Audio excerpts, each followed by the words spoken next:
Muy buenos días a todos y gracias por acompañarnos en esta webinar y esta actividad académica que traemos a ustedes desde la Fundación Cardioinfantil y con el apoyo y respaldo de la Sociedad Colombiana de Cardiología y la Revista Colombiana de Cardiología. Hoy les recordamos que al conectarse sus datos personales van a ser tratados de acuerdo a la ley 1581 del 2012 y nuestra política de datos personales la pueden encontrar ustedes en www.cardioinfantil.org. El programa que tenemos hoy es tremendamente interesante. Contamos con uno de los líderes preeminentes en cirugía aórtica y cirugía de Ross en el mundo hoy en día, el doctor Ismail El-Hamamsy. Hoy profesor inaugural Randall Grip de el Icahn School of Medicine y Mount Sinai Hospital en Nueva York. El doctor El-Hamamsy, además de amigo de Colombia y de un gran cirujano, tiene una hoja de vida como pocas, más de 150 artículos publicados en revistas como JACC, Lancet, Circulation y New England Journal of Medicine, acompañan su currículum, pero su principal interés, y lo que vamos a hablar hoy, es la cirugía de Ross. El doctor El-Hamamsy pasó 4 años trabajando en el Imperial College en Londres con el doctor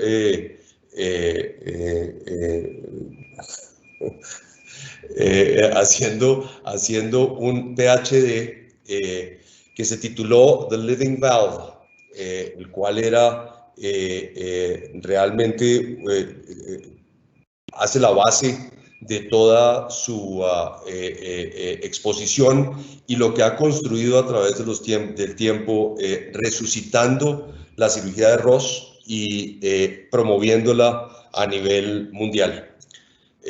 Nos van a acompañar como moderadores el doctor Efraín Gómez, jefe de la Unidad de Cuidados Coronarios de la Fundación Clínica Yayo, conocido por todos nosotros, y el doctor Alejandro Escobar, cirujano cardiovascular de la Clínica Sommer in Care en Medellín y miembro de la Junta Directiva de la Sociedad Colombiana de Cardiología. Les agradecemos usar el chat de preguntas para dejar preguntas o dudas que serán manejadas por los moderadores al final de la sesión. Y el formato que vamos a utilizar hoy es la presentación de un caso por parte de Sergio Higuera, uno de nuestros cardiólogos, seguido de un par de diapositivas en los cuales plantearemos algunas preguntas que pueden que pueden ambientar la discusión en torno a la conferencia del doctor El-Hamamsy. Doy entonces paso a nuestros moderadores, doctor Alejandro Escobar y doctor Efraín Gómez, para iniciar el evento. Muchas gracias. Muchas gracias, Juan Pablo. Muchas gracias por la invitación y a todos. Y ojalá esta reunión sea de un gran provecho con un procedimiento que no se hace mucho en el mundo, pero que creo que tiene unas expectativas muy interesantes en los pacientes, especialmente en los pacientes jóvenes que requieren este tipo de intervención.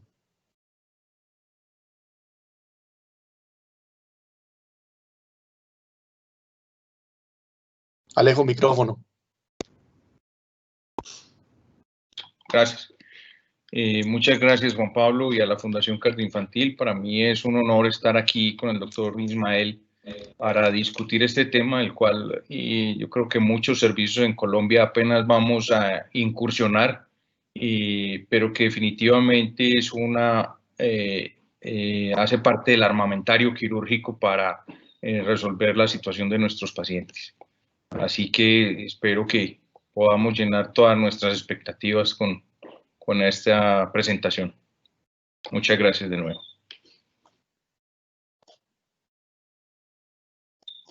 Muy bien, con eso damos entonces la bienvenida al doctor El-Hamamsy, el cirujano muy famoso con quien estuvo él durante 4 años en el Imperial College, es por supuesto el profesor Magdi Yacob. Y les pido excusas por mi momento senil. Querido Ismail, adelante y gracias por estar con nosotros. Toda esta introducción en español sé que la entiendes como parte de los 5 idiomas que hablas. Espero que se genere el debate que esperamos ver en torno a la revisión de los guidelines en torno a cirugía de Ross. Bienvenido. Gracias, Juan Pablo.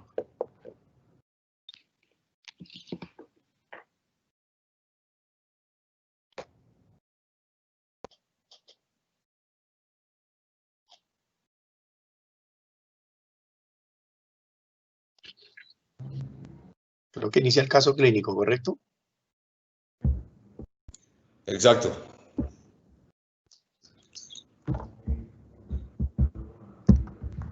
Okay, so good morning to all of our assistants. We'll begin with this case presentation that's going to set the stage for Dr. El-Hamamsy's presentation. So this is a 48-year-old male. He lives in Bogota, and he's referred to our institution for 8 months of progressive chest pain and dyspnea on exertion with a deteriorating functional class from 1 to 3. He has a past medical history for aortic stenosis that was diagnosed when he was 38 years old on a routine physical. He also had a facial fracture that requires surgical repair. He doesn't use any medication. He has no known drug allergies. He has no history of smoking, alcohol, or recreational drugs use. In his review of systems, there are no palpitations, no syncope, and no lower extremity edema. On his physical, he has grade 1 hypertension. He doesn't have any fever. He's overweight with a BMI of 29.3, and he has an ejective systolic aortic murmur grade 3 out of 4. His peripheral pulses are symmetrical with pulsus parvus tardus, and he has an ECG with a normal sinus rhythm at 75 beats per minute and a slight T-wave inversion on B4, B5, and B6. So the first thing we did was we did an echo in our institution, and you can see from the parasternal long axis views that he has some concentric remodeling with a relative wall thickness of 0.68. His LV mass by echo is normal, and we can see from the zoom of the aortic valve that is thickened with some probable calcium and with a restrictive movement of its valves. And on the Doppler color imaging, you can see that there's a bit of flow acceleration after the valve. We actually saw that he was dilated, so these are the measurements for the aorta. At the sinuses of Valsalva, it has 34 millimeters. At the sinotubular junction, it's 27 millimeters, and at the ascending aorta, measured 5 centimeters from the aortic valve plane is 48 millimeters. When we take a look from the short axis view, we can see that his valve is actually a type 1 bicuspid aortic valve with a raphe between the left and the right coronary cusps. On Doppler color imaging, we can see once again the flow acceleration at the valve. And from the apical 5-chamber view, we have this continuous wave drop Doppler tracing, and you can see the peak velocity across the valve is 4.4 meters per second. The mean gradient is 46 millimeters of mercury. The acceleration time is 115 milliseconds, and the aortic valve area is 0.9. Indexed is 0.4 square centimeters per square meter. His left ventricle has a normal ejection fraction of 60%. His end diastolic volume, indexed end diastolic volume is normal, and there are no regional wall motion abnormalities. Since this patient complained of chest pain on exertion, we also did a coronary angiography. There's mild plaque on the left circumflex and the proximal RCA, but no significant or critical stenosis. We also did an aortogram that shows a calcified valve with restriction for the movement of his bicuspid configuration and a mild dilation of the ascending aorta. And with this information, we would like to propose these 2 questions that are going to, once again, taking into account what you have seen. And these therapeutic considerations would be, first, what is the best surgical option for this patient? So option A would be an aortic valve replacement with a bioprosthetic valve. Option B would be an aortic valve replacement with a mechanical onyx valve. Option C would be an Osaki procedure, and option D, a Ross procedure. And aside from this consideration of what would be the best surgical option for this patient, we would also like to know, what did you base your preference on? So option A would be the patient's capacity to take oral anticoagulation. Option B, availability of homografts. Option C, evidence-based.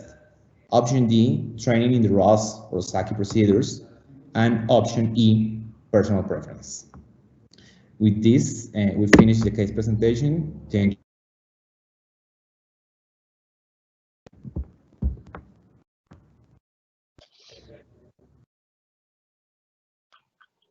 Okay, so should I share my slides, Juan Pablo?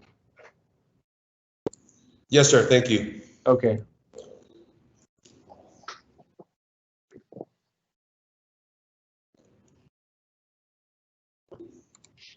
Can you see it now? Yes, we do. Okay, excellent. Well, let me first say good morning to everybody. Es un grande honor por mí estar aquí con vosotros esta mañana. Gracias por la invitación. And now I'm going to move to English because otherwise it will turn really very slow. So once again, thank you for the invitation, Juan Pablo and the Colombian Society of Cardiology. And I will be speaking about the Ross procedure today in adults and what its role is.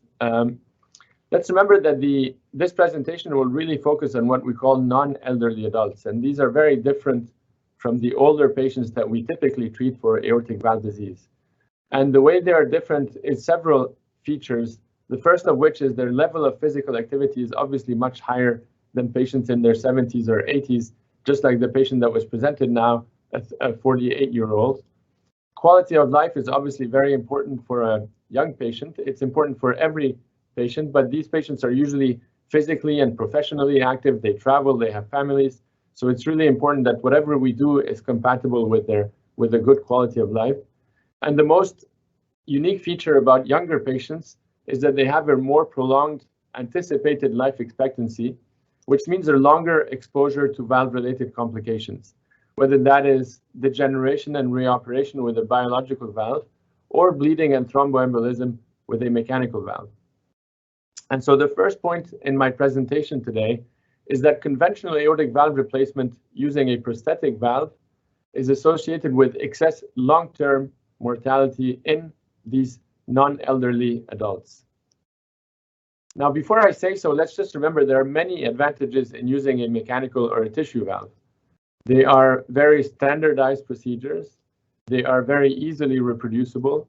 They come with very short operative times, and we have long-term data to support their use. Except when we look specifically at the results of prosthetic aortic valve replacement in non-elderly adults, the data is a little bit more sobering than the data that we see in older patients. And let me show you just a few slides of some of that literature. This is a somewhat old study now, but very relevant. It's a Swedish study that was published 20 years ago. In Sweden, all patients who undergo cardiac surgery go into a national registry and can be followed in the long term with national vital data registries. So what they looked at 20 years ago was observed versus expected mortality after aortic valve replacement in all patients undergoing AVR, whether with a tissue or a mechanical valve in the Swedish population. And what you see here on the slide is about 7 or 8 years after surgery, the observed mortality in the black dots starts to become significantly higher than the expected mortality in the age and sex matched general population. Now, when you look at these curves, you may think, well, this is probably because the older patients are driving the mortality. And if we only looked at the younger ones, that gap would probably disappear. Except the authors actually stratified the patients according to their age at the time of surgery. And what you see here on the left-hand side is the age of patients at the time of the operation. And on the very right-hand side is the observed to expected ratio of death, or the OE ratio. And what you see is patients under the age of 50 had the highest OE ratio, a ratio of 4.5, whereas patients over the age of 70 had an OE ratio of 1. In other words, when you did an AVR in a patient over the age of 70, his survival was exactly identical to that of someone who does not have aortic valve surgery. But when you do that in younger patients, we don't seem to be restoring life expectancy quite so much. So in other words, the younger the patients are at the time of surgery, the higher that excess mortality is in the long term. So a few years ago, we decided to look. We thought maybe this is a mixed bag of patients, some of whom have renal disease or other things that may drive this higher mortality in the younger patients. So we looked at elective isolated mechanical AVR in young adults. And this was almost over 450 consecutive patients under the age of 65, which we defined as being young adults. And we excluded anything that we thought may have an impact on long-term outcomes. So no patients that had concomitant procedures, coronary disease, redos, dissections, endocarditis, all of this was out. The typical patient was the one presented today, bicuspid AS with a normal LV function. The mean age of the patients was 53 at the time of surgery, and the mean follow-up was 9 years and 95% complete. So a pretty significant and robust duration of follow-up. And when we compare their survival to the age and sex matched general population in Quebec, Canada, you can see that in blue, after mechanical AVR, survival is significantly lower than the general population at 10 years. And that gap continues to increase at 14 years after surgery. So that same signal that we saw in the Swedish study, we are seeing here. In fact, when we combined reoperation, which is a rare event after mechanical AVR, but it's never zero, with mortality, survival free from reoperation at 10 years was 82%. So in other words, a 50-year-old patient with an isolated AS and isolated elective AVR had a 1 in 5 chance of being dead or reoperated only 10 years after surgery. So this was really very sobering results for us when we looked at this data. And this was our data in Canada, patients followed in dedicated anticoagulation clinics, etc.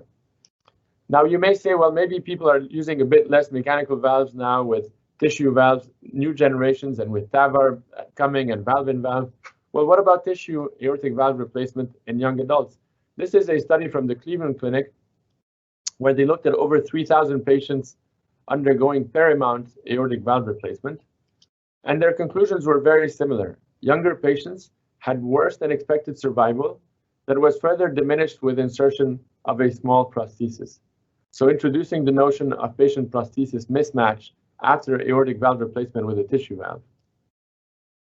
This is another study that was recently published from France.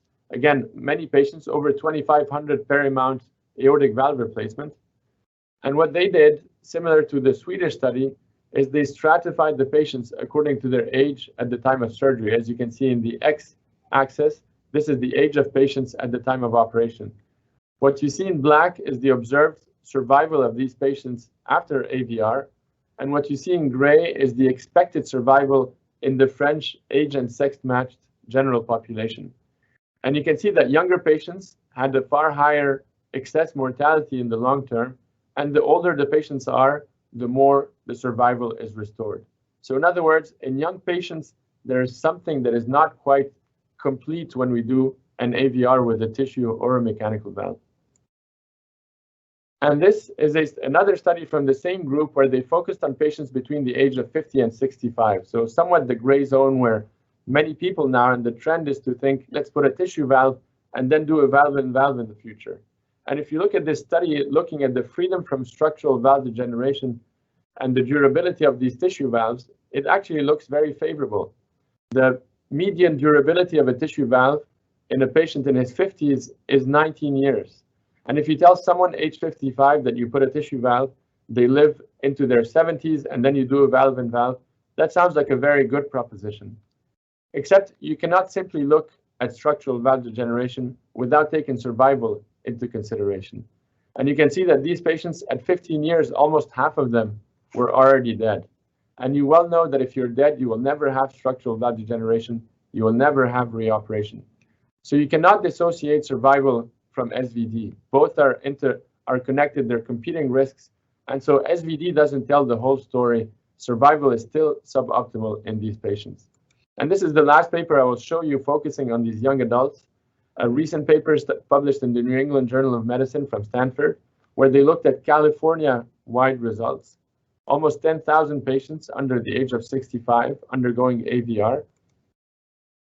And looking at patients between the age of 45 and 54, 15-year mortality, whether with a tissue or a mechanical valve, was around 26 to 30%. So almost 1 in 4 or 1 in 3 patients were dead 15 years after surgery. These are patients with an average age of 50, just like the patient that was presented at the beginning of this presentation. If you sit down with this patient, these are the results that you're supposed to give them. At 15 years, they have a 1 in 3 or 1 in 4 chance of being dead. And if we look at patients 55 to 64, it was 32 to 36% mortality at 15 years. So what I would submit to you is that conventional aortic valve replacement in non-elderly adults is far from being a curative procedure. It is at best a palliative procedure. And that's why we need to try to find better options to improve some of these long-term outcomes in our patients. Now, the question is, why are we seeing such results? If we are replacing the valve with something that works, why are we still seeing excess long-term mortality? And I think the answer is twofold. One is hemodynamics, and 2 is biology. And I'll just touch on both of these very briefly. I think we really have to think patient prosthesis mismatch when we're doing aortic valve surgery. If we don't think about patient prosthesis mismatch, I don't think we're serving all patients very well, especially the younger patients.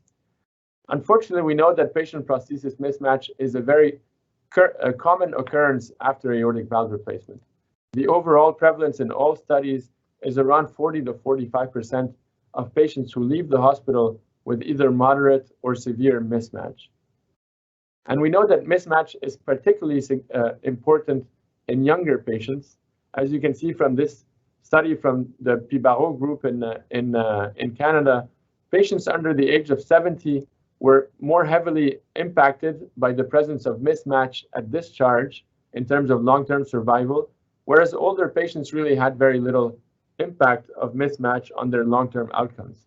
So again, in older patients, it may not be such a big deal. In young patients, it's a really big deal to have mismatch when you're leaving the hospital.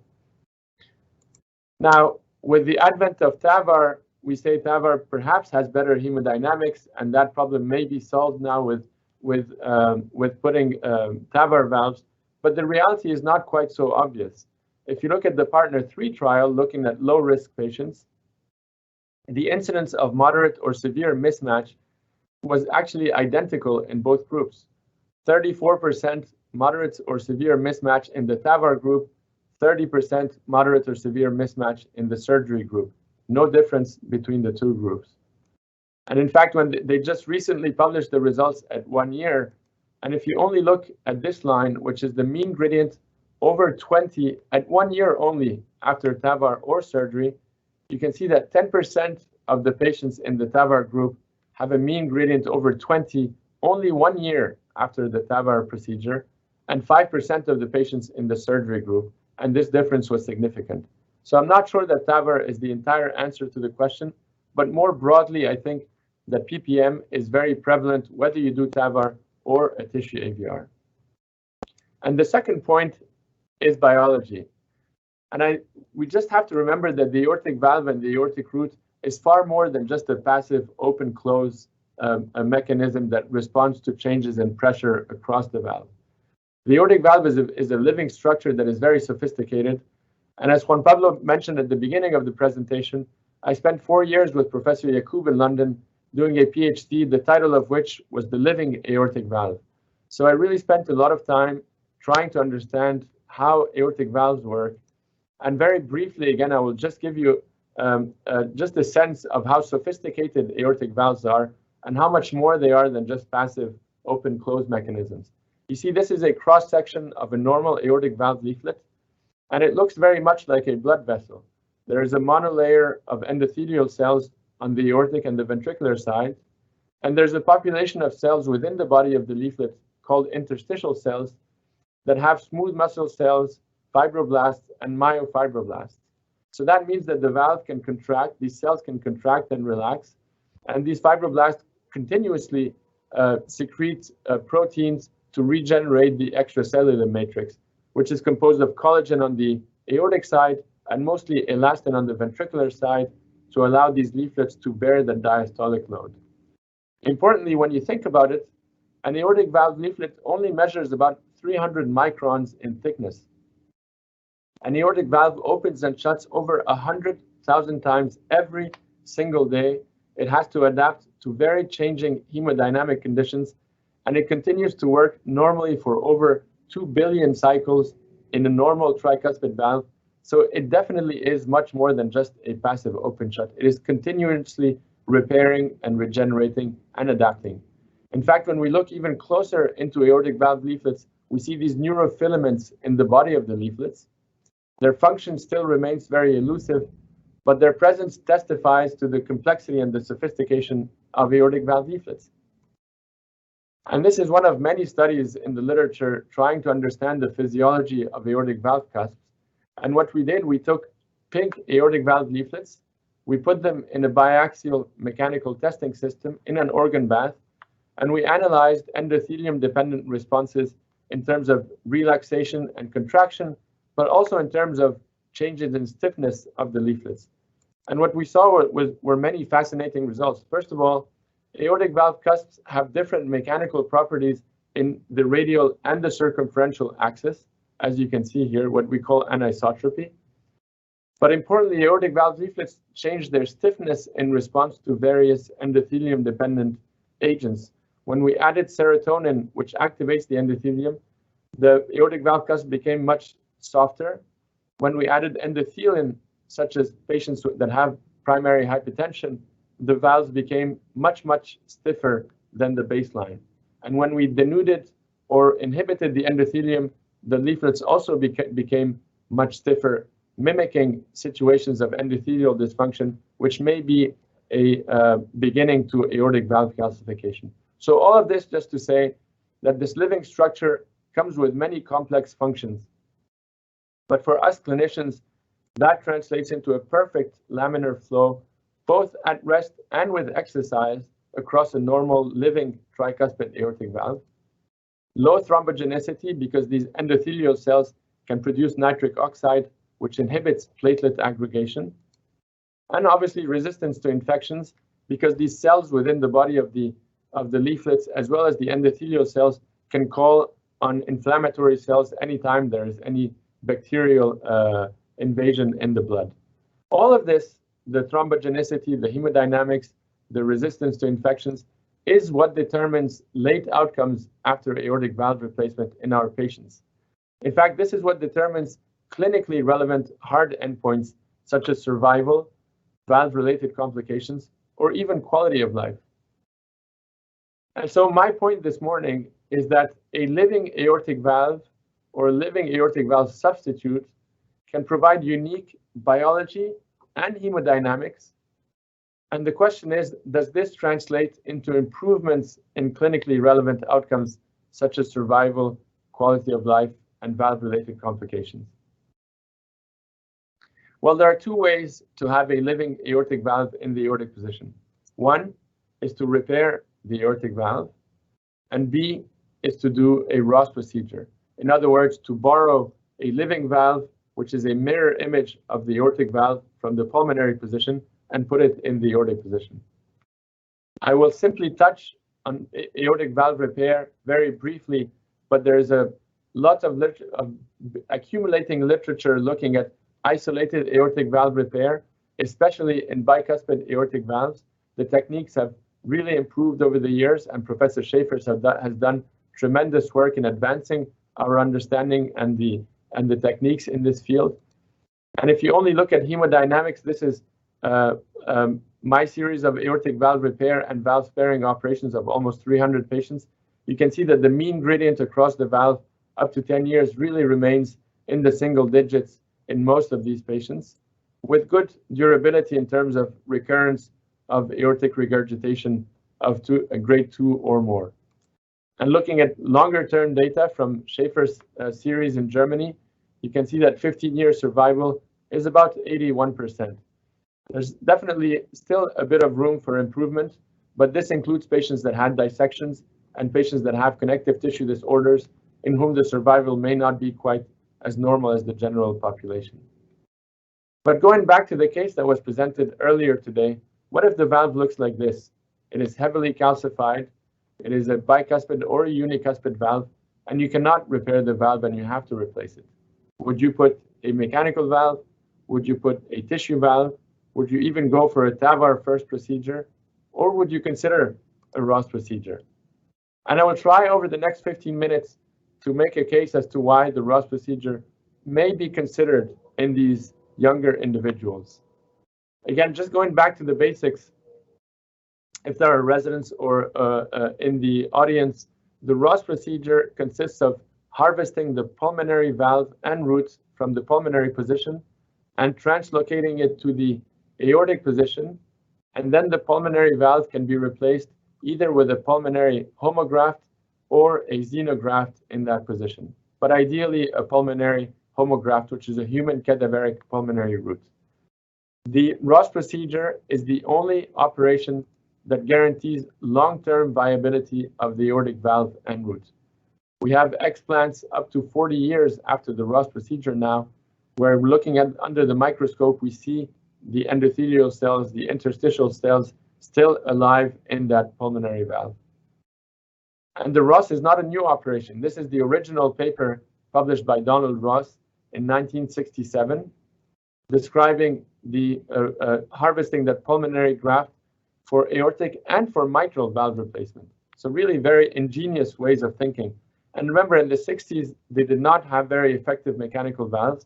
In fact, they only had the ball cage valve, and there were no tissue valves available yet. So this was really born out of a need for better replacement options. However, if you talk about the Ross in 2020, this is what you may be thinking, or you may hear a lot. I don't believe in the Ross procedure. They all come back for reoperation. Let's just put a large tissue valve and then come back for a valve-in-valve procedure. And all of these may not be completely unreasonable statements, but I'll show you that they may be just a little bit exaggerated if we only focus on the evidence. Of course, time is limited this morning, but for those who are interested in really taking a deep dive into the Ross, this is a recent state-of-the-art review in JACC that we co-authored with other authors, including Professor Yacoub, Tyrone David, Dr. Bono, focusing on the role of the Ross procedure in adults. This morning, I'll focus mainly on survival, because survival is really a binary outcome. You are either alive or you're dead. You can't be half alive or half dead. So it's very robust data in terms of looking at long-term outcomes.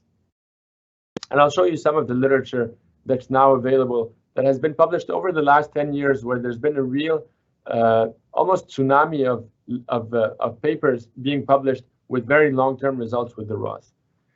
This is one of the few prospective randomized trials in our valve surgery literature. Professor Yacoub had randomized patients in the 90s to undergo either a Ross procedure or homograft aortic root replacement. You may say homograft aortic roots are not a good comparative group, and I would agree in today's age, but in the 90s, homografts were very frequently used to replace aortic valves because of their excellent hemodynamics. The mean age of the patients was 39 at the time of surgery, and these were far from being highly picked patients. 8% of them had active endocarditis at the time of surgery.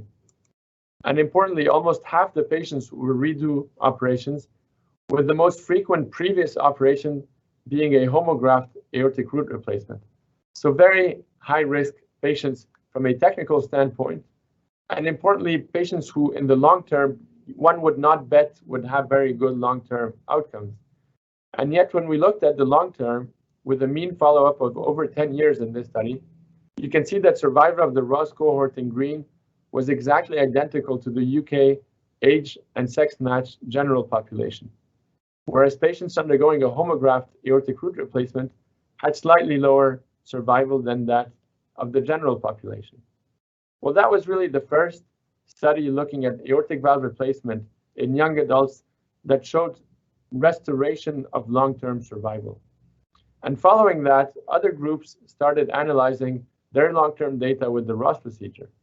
And I'll show you some of these data. This is Tyrone David's experience from Toronto. 212 patients. The mean age was 34 at the time of surgery, and the mean follow-up was 10 years.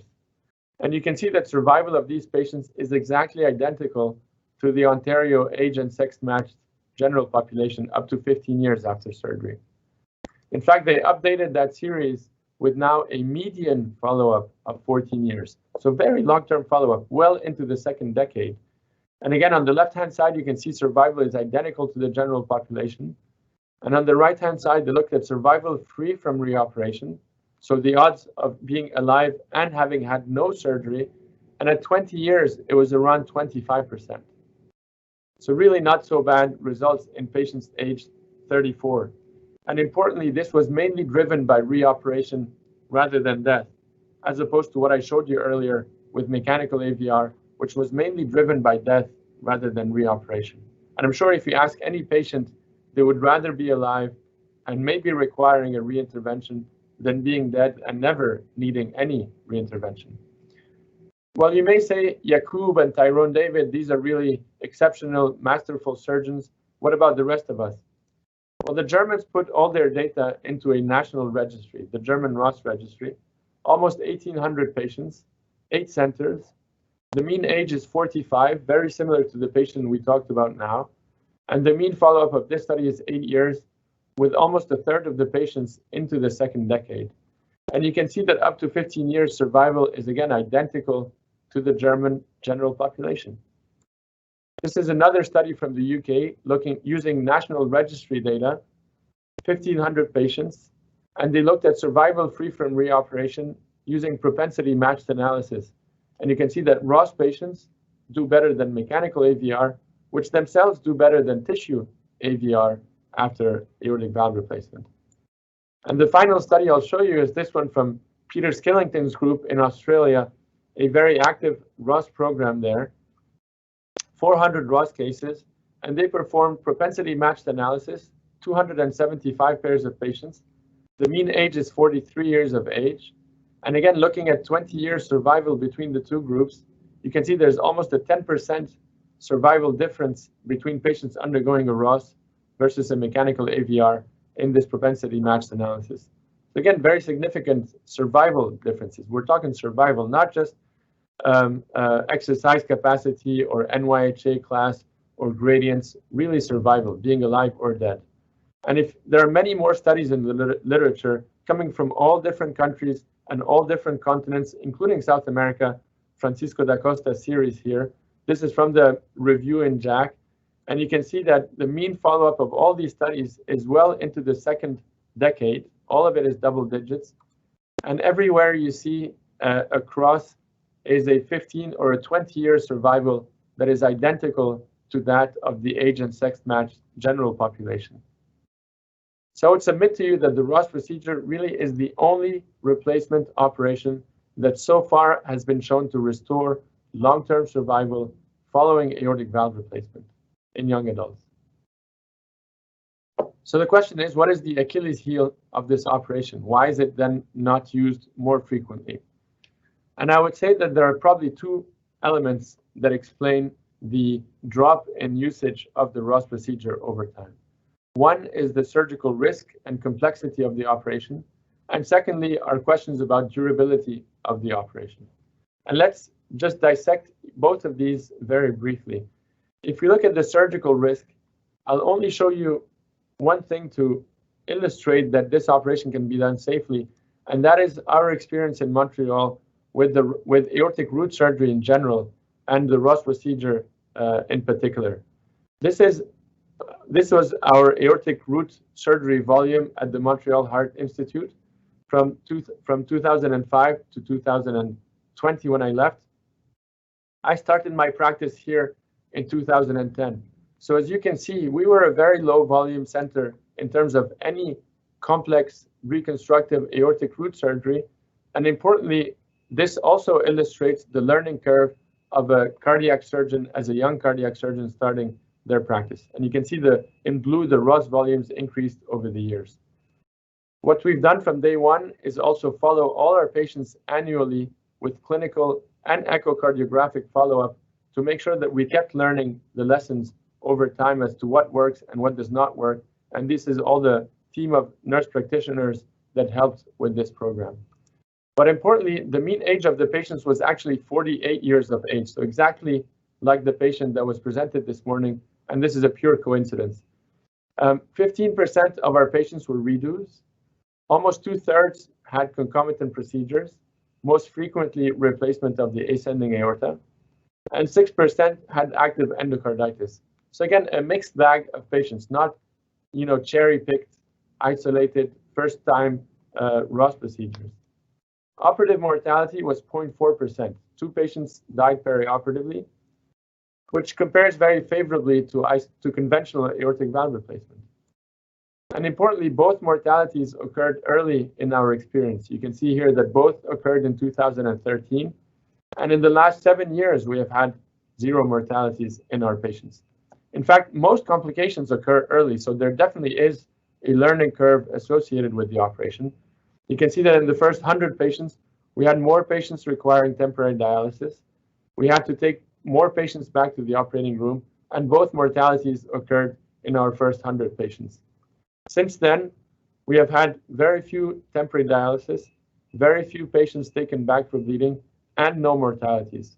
So things do improve as experience improves. And if you look at survival, up to 8 years in our cohort, it is again very identical to that of the general population. But importantly, if you look at hemodynamics of these patients, the mean indexed effective orifice area leaving the hospital was 1.5 centimeters square per square meter, and the range was 1 to 2.92.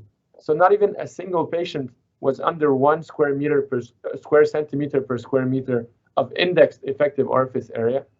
The mean gradient at discharge was 5 millimeters of mercury, and there was a rate of 0% moderate or severe mismatch. And if we look over time, this is the mean gradient in our patients on an annual basis, and you can see that it all remains in the single digits. Unlike with a tissue aortic valve, where gradients gradually go up as the valve degenerates, the gradients after a Ross do not move because the pulmonary autograft valve does not calcify or degenerate. These are gradients at rest.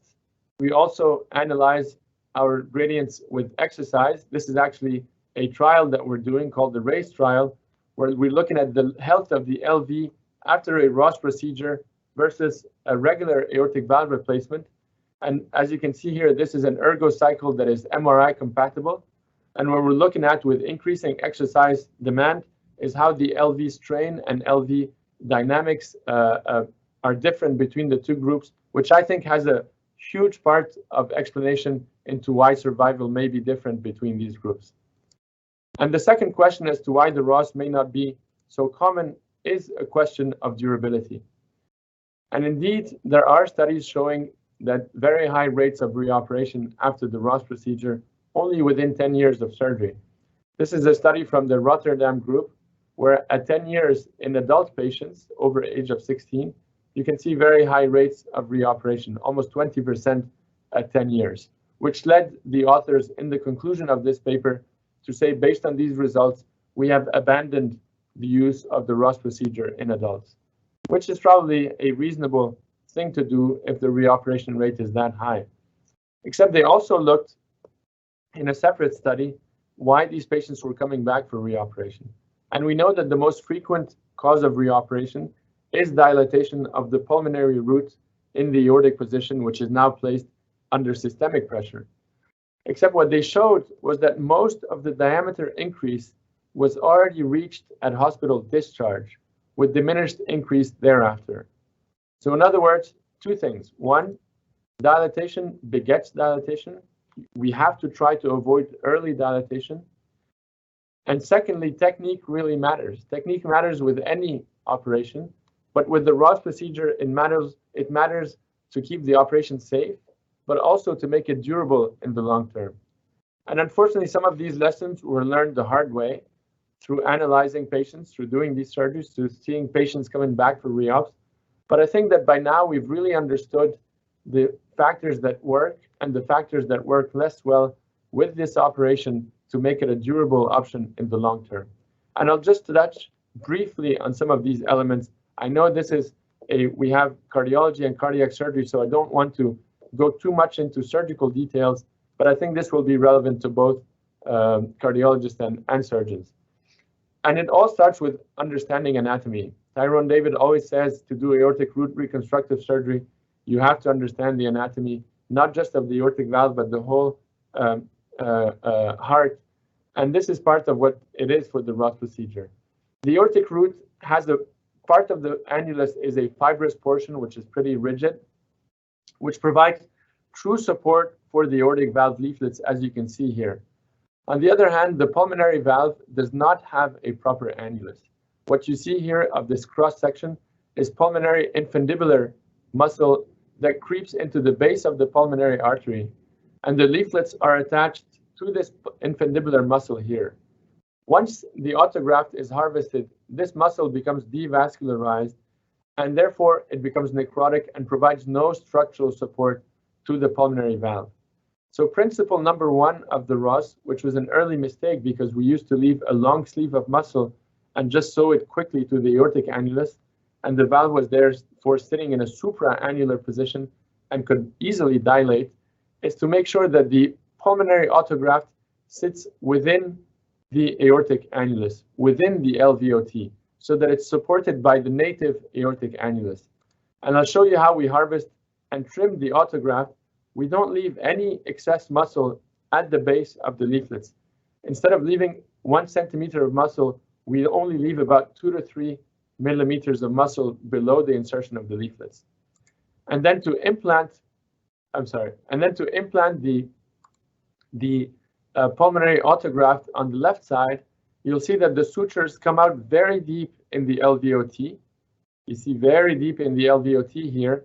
And then on the autograft side, the suture goes right at the hinge point of the leaflet so that this infundibular muscle is completely excluded from the anastomosis. And the autograft is then pushed in an infra-annular position. In addition, for the distal suture line, another early mistake that was often made, especially in a patient like the one presented today that has a bit of aortic dilatation, was to leave pulmonary artery tissue above the commissures and to do the anastomosis distally with the distal ascending aorta. We have learned that the PA can dilate easily because it has less elastica lamina than the sinuses of the pulmonary artery, and therefore it has to be trimmed right above the commissures to prevent any of this happening.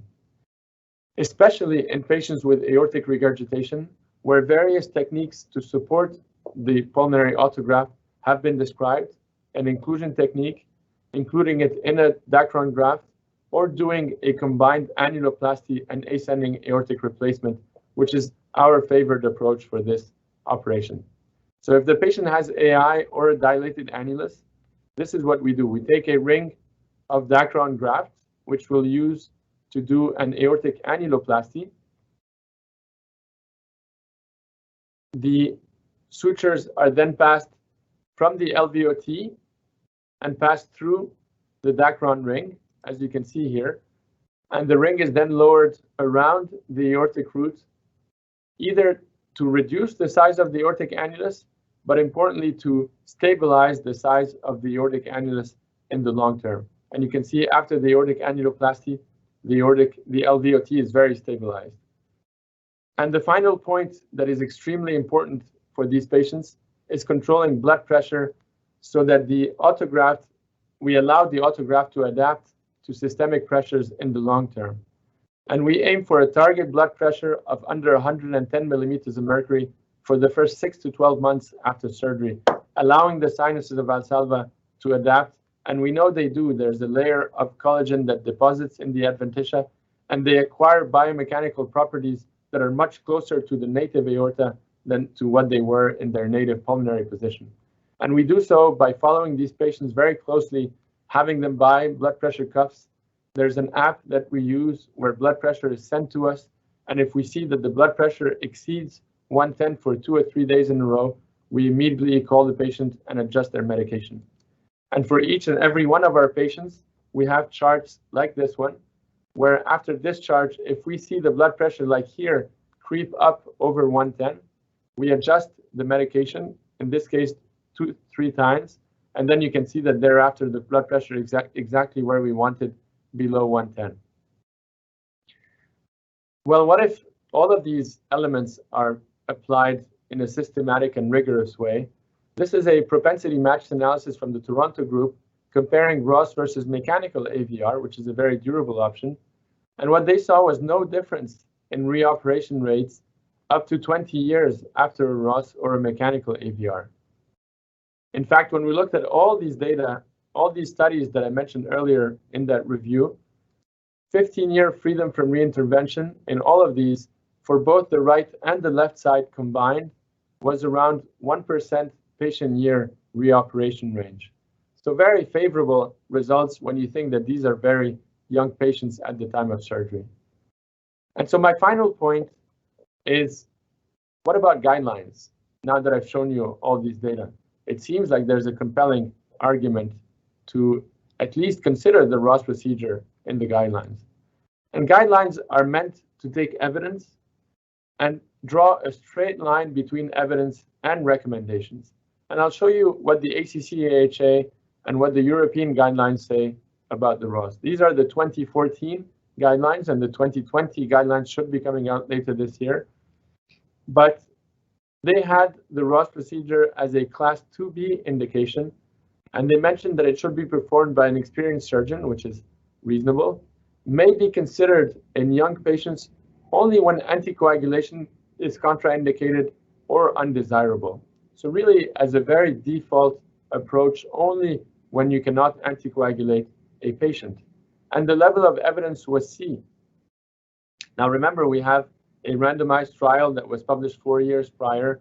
There are meta-analyses that were also published, which would have taken that level of evidence from C to B. So let's look at the references that were used to support these guidelines. And you can see that none of the papers that I mentioned earlier, many of which were published before 2014, were referenced in the guidelines. So again, especially for the residents in the room, you always have to be thoughtful and critical of guidelines when you read them, to go look at what references were used. Are there any reference biases? Is there anything that could influence the way these recommendations may be proposed? And if you look at the 2017 ESC valve guidelines, they propose algorithms that favor a mechanical prosthesis. So these are some of the elements that favor a bioprosthesis, and there's literally no mention of the Ross procedure in the entire guideline document. So they just took an easier way where they eliminated Ross altogether from the guidelines. So I would tell you that I think evidence and recommendations are not aligned when it comes to the guidelines. And in recent years, there have been several proponents of the Ross writing editorials. This is one from ours. But also, this is Tyrone David saying that the Ross procedure is the best operation to treat aortic stenosis in young and middle-aged adults, like the 48-year-old that was presented today. This is from the Cleveland Clinic. Is it time to reconsider use of the Ross procedure for adults? And this is Michael Borger recently, the Ross procedure, time to reevaluate the guidelines. So I would say that the paradigm of aortic valve replacement in non-elderly adults has evolved over the years, especially in the last 10 years with all the data that we now have on survival and quality of life. And I think it is not sufficient anymore to simply talk about anticoagulation with a mechanical valve or reoperation with a tissue valve. We really have to now start talking about survival and quality of life first, before we even address the questions of anticoagulation and reoperation. And I would submit to you that the Ross procedure is probably the only operation, together with aortic valve repair, so both operations that maintain a living valve in that aortic position with good hemodynamics, that can be done with similar operative risk, provides excellent quality of life. We did not touch on valve-related complications, but the data that clearly shows better freedom from valve-related complications, less endocarditis, no thromboembolic events, and no need for anticoagulation, better hemodynamics, and no patient prosthesis mismatch, and importantly, restored late survival after the operation. So with that, again, I would like to sincerely thank you for the invitation. I hope you enjoyed the presentation, and I really look forward to the discussion.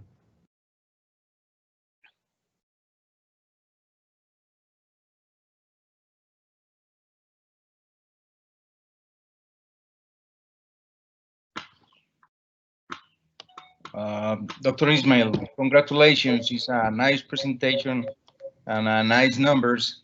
And we have logistic aspects to start or begin a Ross procedure program in Colombia, and aspects, technical aspects about the surgery.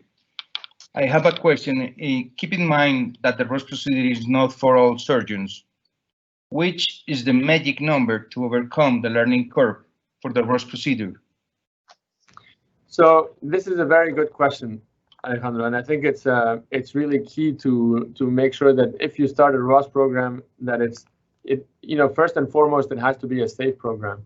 And we published a study some years ago looking at the learning curve associated with the Ross procedure, and the number of cases before the learning curve really starts to break and to where the OE ratio becomes lower than expected is 75 cases. But 75 cases was not the learning curve for mortality to become lower than expected. The mortality was rather low from the beginning. It was more for perioperative complications, mainly renal complications and take back for bleeding to the operating room. These were our two main complications that we had. So this is what drives this learning curve and the number of patients. If you look at literature for other types of procedures, the Leipzig group published a paper in Circulation some years ago about the learning curve for mitral valve repair. You would think mitral valve repair, very safe operation, not much of a learning curve. It was 60 cases was the learning curve for mitral valve repair. So in other words, I don't think the learning curve is very different than it is for other types of complex operations. But I do think that the Ross procedure should be concentrated in a few hands of surgeons who are dedicated to aortic root surgery, surgeons who do bentols, who do valve sparings, who do aortic valve repairs. I think if this is part of what you do on a regular basis, the step towards doing a Ross procedure becomes a small step in terms of making it a safe and reproducible operation. Okay, thank you. Thank you, Dr. Hamamsy. I have a question for you. What is the effect of the hemodynamic factors in orthopathy in patients after Ross procedure? For example, blood pressure, heart rate. What is the effect after Ross procedure? So you mean what the effect on the aorta, or yes. The effect on, yeah? Yes. So as you know, most of these patients that we operate are patients with unicuspid or bicuspid aortic valves because they're younger, and most of them will have aortic dilatation before surgery to start with. So the majority of our patients, over half the patients, we will replace either the full ascending aorta or a portion of the ascending aorta at the time of surgery. In those in whom we leave the ascending aorta in place, the flow becomes much more laminar, and we have not seen a continued progression of aortic dimensions over time. And you saw the gradients across the valve over time as well. They remain very steady across the aortic valve. So I think that restoration of a laminar flow probably has somewhat of a protective effect on continuous aortic dilatation in these patients. And so we're not too aggressive. I don't like putting a Dacron graft in all patients, when their aortas are 40 millimeters or more. But when I do a Ross, what I will do is put a very short segment of Dacron between the autograft and the native aorta so that there's no mismatch between the aorta and the pulmonary autograft. So we're not stretching the sinatubular junction. And also to make sure that if the aorta were to dilate down the line, it would not stretch the pulmonary autograft open. And so the valve will continue to be functional in the long term. Thank you. In the absence of homograft, Are there other options such as freestyle or Contegra or something to replace the pulmonary valve? Yeah, that's a really important question that you raise, and I think it's probably, you know, I mentioned the two limitations are surgical safety and durability, but also availability of homografts outside of North America is a big issue. Even in Europe, they have very hard time having access to pulmonary homografts. So actually, there's quite a bit of literature on the use of the freestyle for pulmonary root replacement coming out of Europe, where the data, at least up to 10 years, seems very satisfactory in terms of durability of the freestyle roots in the right side. I think we have to use large homografts, so 27 or 29 millimeters. And you know, the good news is if the freestyle degenerates, it becomes a very easy landing zone for a TAVR procedure on the right side down the line if that were required. It can also be addressed obviously with an open procedure, but I think it lends itself well for a TAVR procedure. The Contegra has mostly been used in pediatric populations. In adults, I would be careful to use the Contegra. I don't think the durability will be very good, and I'm not sure that the sizes come in large enough sizes. So these are, I think, the two main things that could be used. But in adults, I would certainly favor using a freestyle on the right side. Okay. How do you know that the pulmonary valve is appropriate to use in an aortic valve position? Yeah, that's another important question, and the one the definitive decision is made in the operating room. The echocardiogram preoperatively will show you valve function. So you just want to make sure that you have either no pulmonary regurgitation or just, you know, mild central regurgitation, which we often see in the pulmonary valve because there are no nodules of Arontius on the pulmonary valve. And that same central PR, you will see a central AI after you've done the Ross. But once you're in the operating room, you open the pulmonary artery and you look at the valve. And what you want to eliminate is large fenestrations. If you see, you will see some small fenestrations, and that's fine. If you see very large fenestration with a very small strand holding the leaflet, I think one has to be careful about this valve, maybe go to plan B. And also, if the valve is bicuspid, which we sometimes see, again, one has to be thoughtful about whether you want to use it or not. I have encountered 4 bicuspid pulmonary valves, and this week encountered my 5th bicuspid pulmonary valve. If the patient is young in age and has a small annulus, you know, if the alternative is to put a 19 or a 21 mechanical valve at the age of 20 or at the age of 30, I think maybe a bicuspid pulmonary valve may not be such a bad idea. If the patient is 50 and he has a large annulus, then it's probably a better idea to put a prosthetic valve. But so far, those bicuspid valves that we've used have continued to function quite well into the first decade. But I do expect their durability to be a little less good than patients that have normal tricuspid pulmonary valves. So these are the two main elements that you want to look at in the pulmonary valve, fenestrations and the phenotype of the valve. Thank you. I have a question for the audience. Is a dedicated teams critical to the success of the Ross program? Yeah, I think the answer is yes. I think you really have, and the team is more than a surgeon, by the way. So I think it's important to have good cardiology, to have support from the cardiology group. It's important to have a good anesthesia group because these are obviously longer operations. The bypass times are longer. So you need to have good anesthesia, good perfusion. You need to have good critical care as well in the ICU to manage, you know, bulimia, to manage the kidneys, to manage. So it's important to have a team approach. But on the other hand, I don't think it's any different than any complex program operations or programs that one starts, whether it's a minimally invasive mitral program, whether it's a robotic program of sorts, whether it's hybrid aortic arch procedures. All of these are programs that require imaging, ICU, anesthesia, and this is no different. In fact, the one good thing about a Ross program is these patients are typically young and otherwise healthy, so they, you have all the odds on your side to make it successful.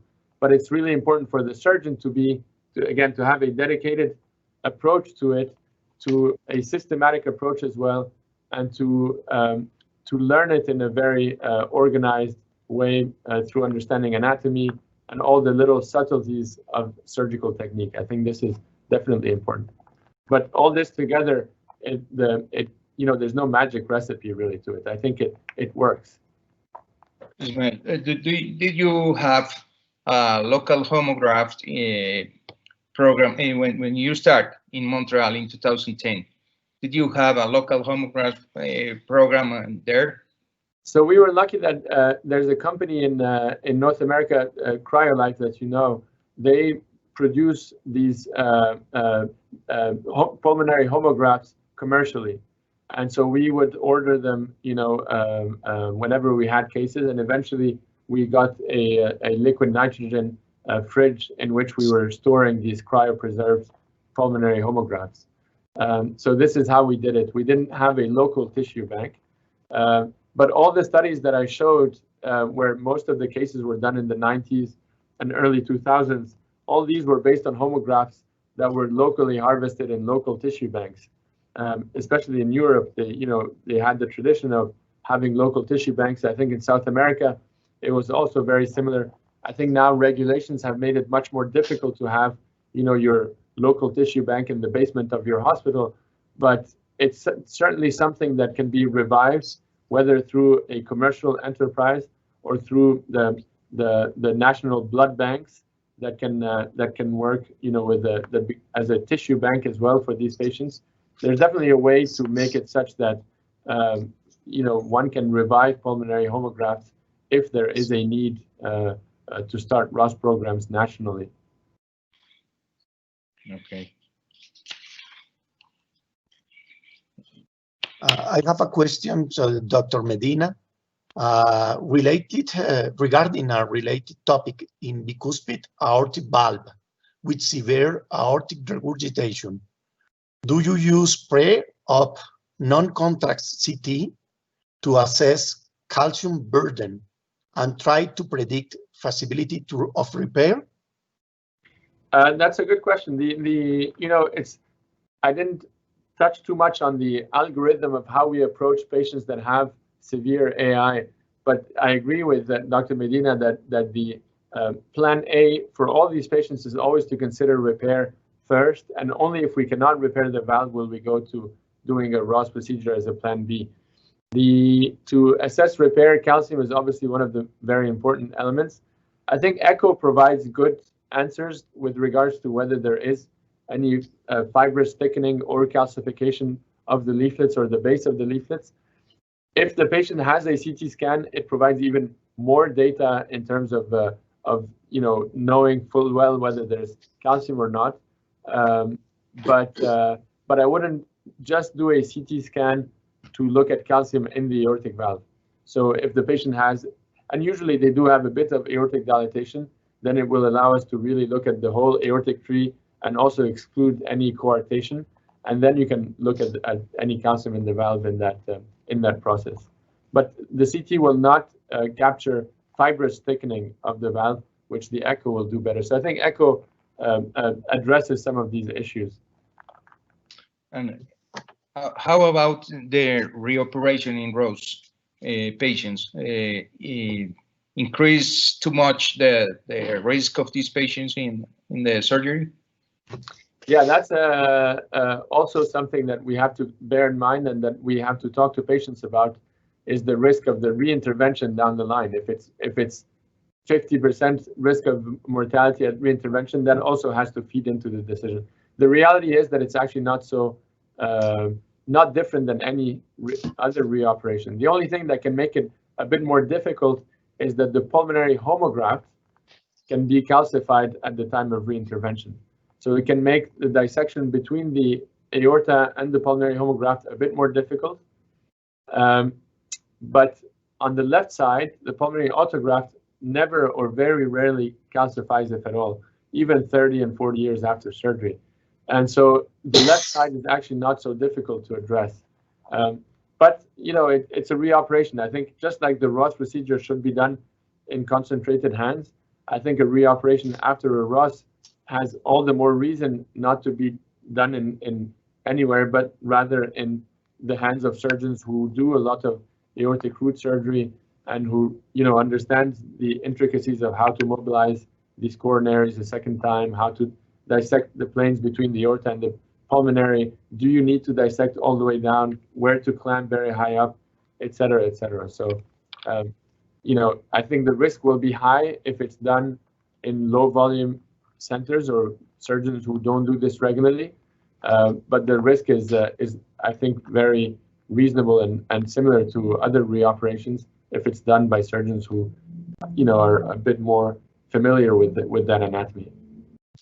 Dr. Ramon Medina have a question about how to step is the learning curve in center without experienced surgeon in AV repair, and is there any way to flatten the curve? Example, proctoring. Yeah, I think it's I think if, you know, there needs to be a surgeon who has an interest as well as some, you know, dedication to doing root surgery on a regular basis. And aortic valve repair is not necessarily a pre-requirement.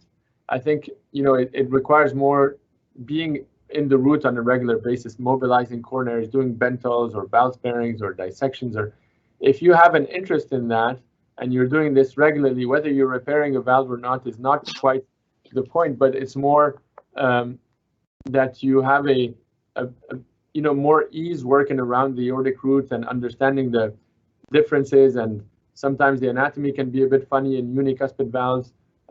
All these things are things that become a bit clearer when you're doing it on a regular basis, and therefore I think, you know, wanting to start a Ross program becomes reasonable. I think if there is very little root surgery being done, then the step is a very high step.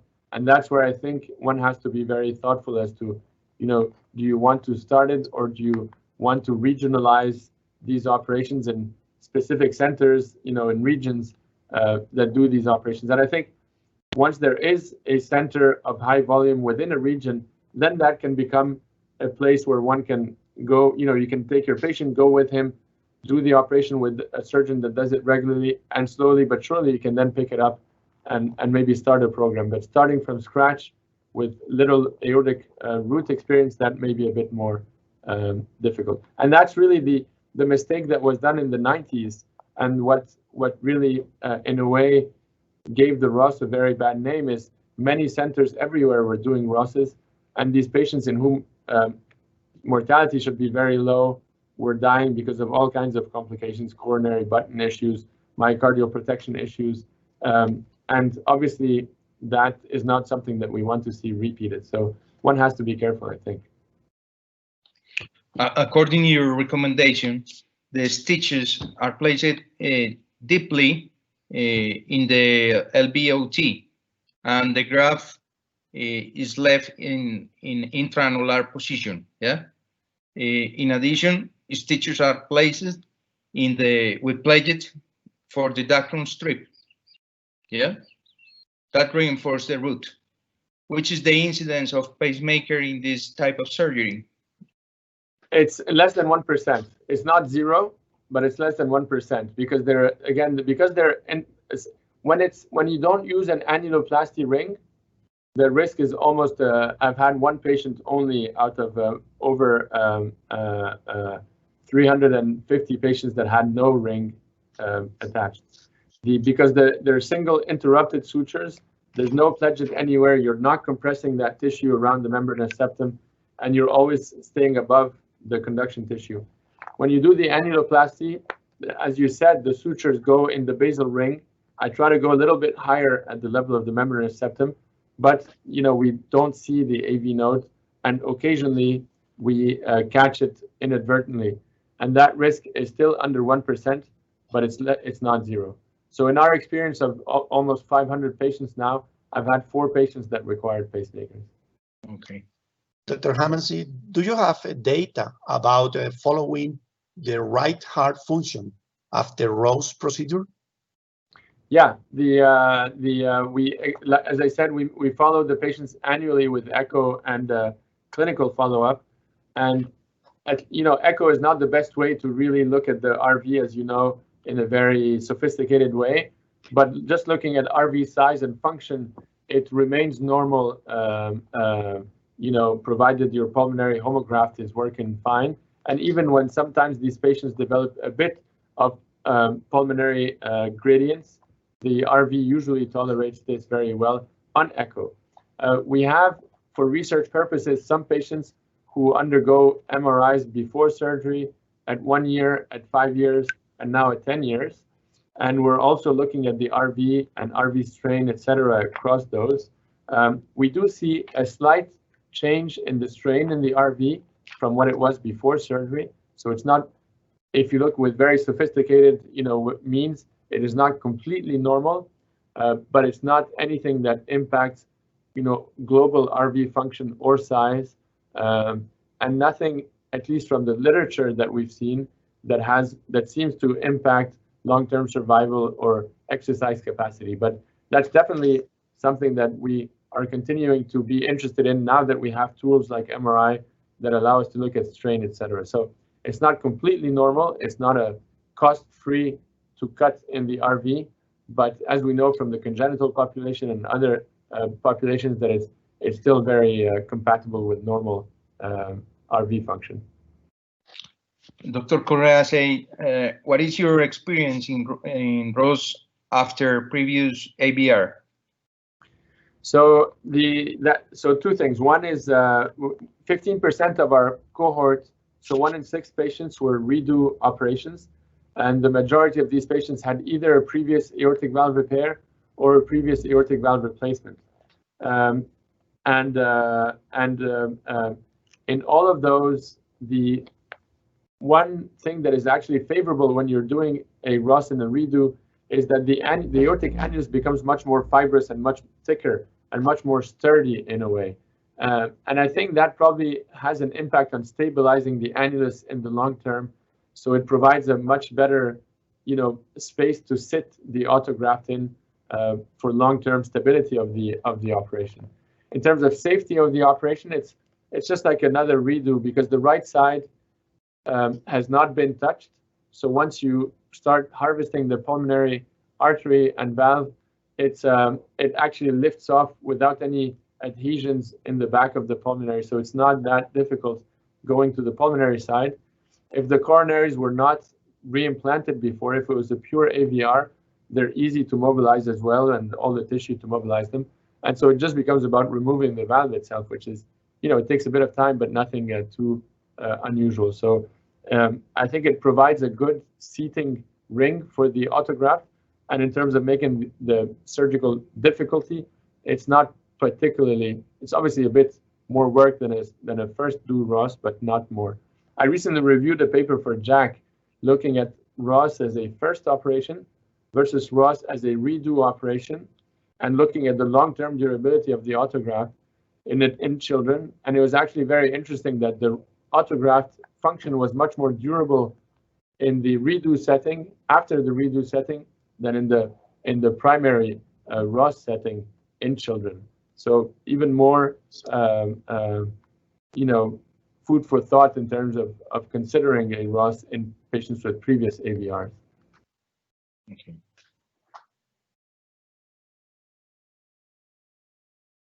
How do you choose the orientation of the autograft for the aortic position?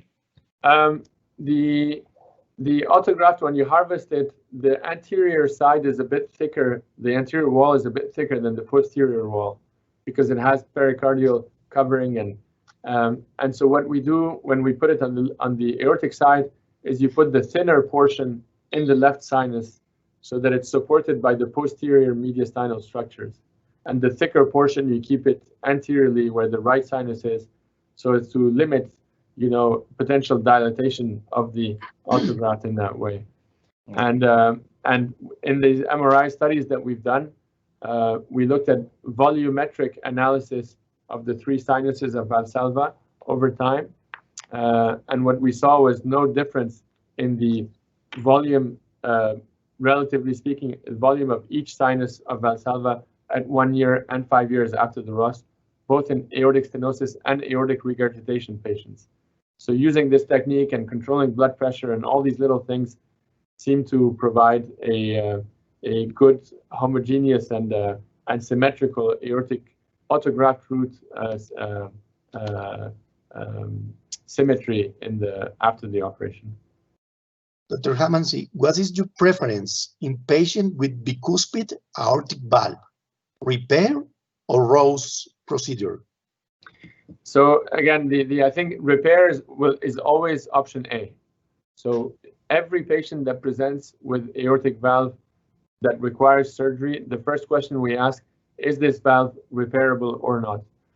Patients with aortic stenosis, calcium, etc., not repairable. So those immediately go to replacement. But any patient with aortic regurgitation, we always look very carefully at the echocardiogram and to see whether there are any features that make the valve less favorable for repair. And remember that we can repair a lot of valves, but the question is how durable is the repair? So if we have to put pericardial patches, or if there's a bit of retraction of the leaflets, or if we can get adequate effective height and coaptation length, all of these things will make us go more towards the replacement. But anytime we can repair the leaflets, they're mobile, there's no calcium, there's no retraction, no particular thickening, then we will definitely repair the valve first, with the understanding that this is not a lifelong solution, but what we're trying to do is to stage the approach or the management of aortic valve disease in these young patients to keep them a living valve for as long as we can. So the best combination to do so is to try to repair the native aortic valve. If we can get 10 or 15 years with that, that's a win. We come back after that, we do the Ross, and if we can get another, who knows, 20 years or so, then we will have bridged that patient in his active young adulthood into his 60s or so, and then all the other options become much more appealing come then, as we saw from the data that we showed. An AVR does not have the same implications in someone over the age of 65 as it does in someone under that age. I think the last question is about anti-inflammatory drugs in these patients. It's necessary to do. Yeah, that's so we use anti-inflammatories for a period of 6 months after the Ross, and it's purely empirical. In other words, there is no evidence to support their use. The only evidence we have is that in earlier studies, what we saw was a rate of pulmonary homograft stenosis within the first 12 to 18 months after surgery that we could see in about, depending on the studies, in 5 to 10% of patients. There was a bit of gradient that set in. And the theory behind it was that this was an inflammatory reaction of the body against the pulmonary homograft. And so the different groups, and now almost everyone who does Ross is using pulmonary homografts, give anti-inflammatories for a period of about 6 months to try to mitigate this inflammatory reaction. Nowadays, the homografts that we use are decellularized homografts, so there's probably a bit less of an inflammatory reaction. So in patients who don't tolerate the anti-inflammatories, we just stop them. We're not very, forced. It's not like blood pressure management. And in those who can take it, we give it. But there's no study to suggest that it provides better outcomes or not. Now, if you use a freestyle on the right side, you wouldn't have to give anti-inflammatories, of course. Dr. Hamamsy, the last question, please. What is the short and mid-term outcome in Ross procedure in patients with active endocarditis? Yeah, another important point. I think, first of all, Ross is not for all patients with endocarditis.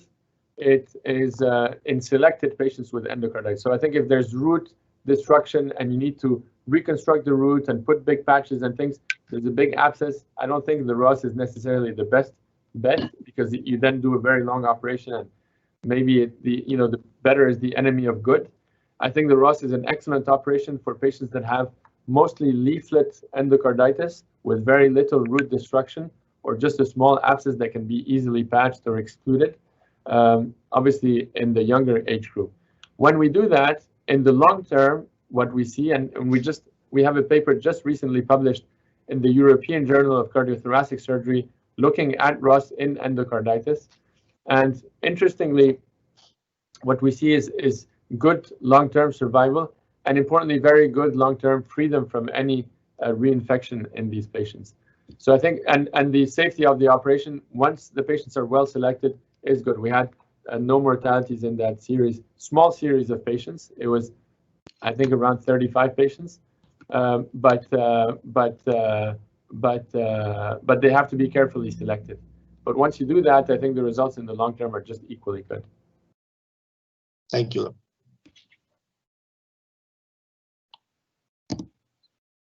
Dr. Juan Pablo? Well, Ismail, this has been absolutely fantastic as always. And judging by the number of questions that we're getting, we could stay here all morning, but unfortunately, we actually have to go work. It's been, as always, a real pleasure. Your clarity and your knowledge is enlightening, and hopefully we'll see some budding Ross programs in Colombia. I know Alejandro is one of the guys who wants to get one up and running. Juan Rafael Correa in Bogotá is also interested in it. He asked a number of questions. So let's hope we can get you down here in the near future, and hopefully after this horrendous pandemic, and hopefully get you to help us flatten our learning curve, and teach some more of this wonderful procedure to our heart teams as a whole.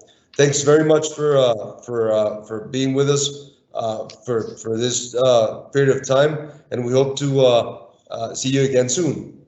Thank you, Juan Pablo, and thank you, Alejandro and Efrain. Thank you so much for the invitation once more, and I definitely do look forward to coming and visiting you all in Colombia, in Bogotá and Medellin and elsewhere. It's been a real pleasure interacting with you this morning and talking about the Ross and all aortic root topics. So thanks again for the honor of being with you this morning. Thank you so much, Dr. Hamamsy. Thank you for this time. Thank you. Thank you. Great. Thank you, Juan Pablo. It was great to see you. Gracias a todos. Gracias. Ténganse sanos y esperamos verlos pronto. Gracias, Juan Pablo. Gracias por la invitación. Muchas gracias. Chao, Alejo. Chao, Efraín. Que estés bien.